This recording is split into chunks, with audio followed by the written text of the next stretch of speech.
Hello, everybody. Today's topic is boxing.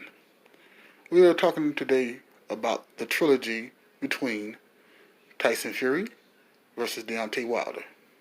It's slated for November of this year, but may get pushed back to February of next year because of the fan attendance, according to Bob Arum of Top Rank Promotions. The last fight was an interesting fight.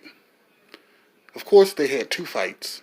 One ended in a draw, and one ended in a seventh round TKO victory for Tyson Fury.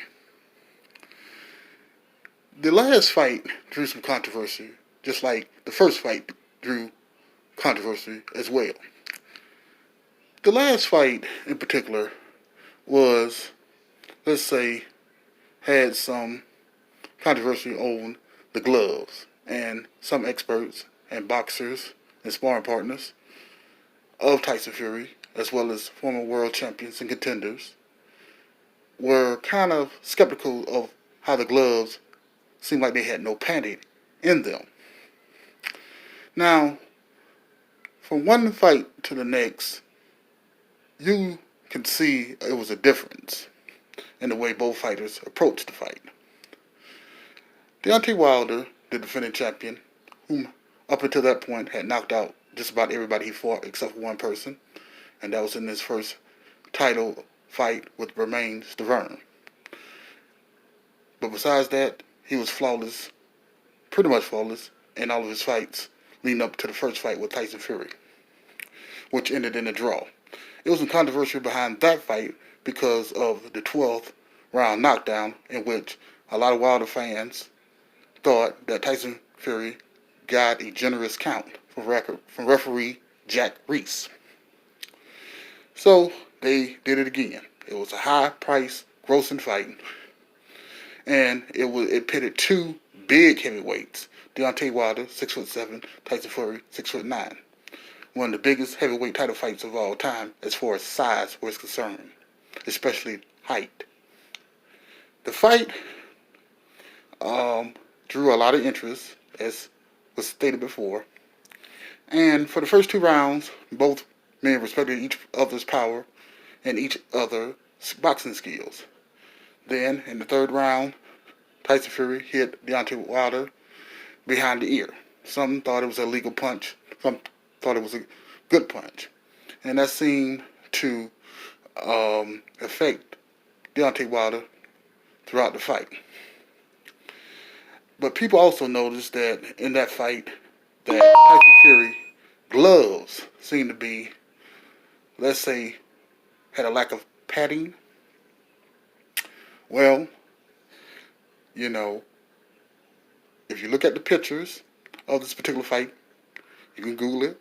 It does seem like the gloves and the padding on the gloves of Tyson Fury were not as, let's say, up to standards like a regular boxing glove should. It looked like some padding could have been taken out from the outlook of things. So, there's some controversy from Wilder fans as well as other boxing fans, former world champions and contenders, as well as experts. But some also stated it was just a good victory on Tyson Fury's part, and Deontay Wilder and his fans are making excuses. So here lies the third fight, the trilogy. Well, I have no personal predictions just yet, because of everything that's going on in the world under the pandemic.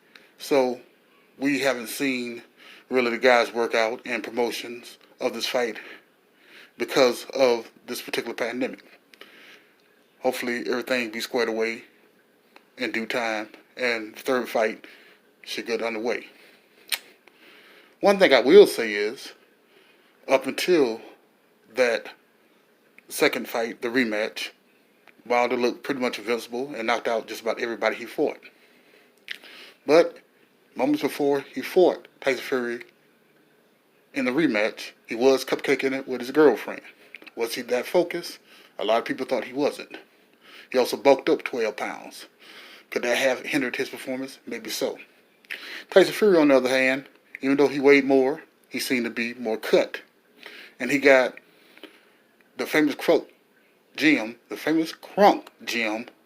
trainer in his corner, and he showed him some new skills in coming forward, punching forward, and he worked on some defensive moves on Tyson Fury that seemed to help him out a little bit. Well, the fight ended in the 7th round when Mark Breland threw in the towel under Deontay Wilder's objections. So here lies the third fight, and it's something we as boxing fans were anticipating. Well, that's my boxing brief. Thank you very much. Goodbye.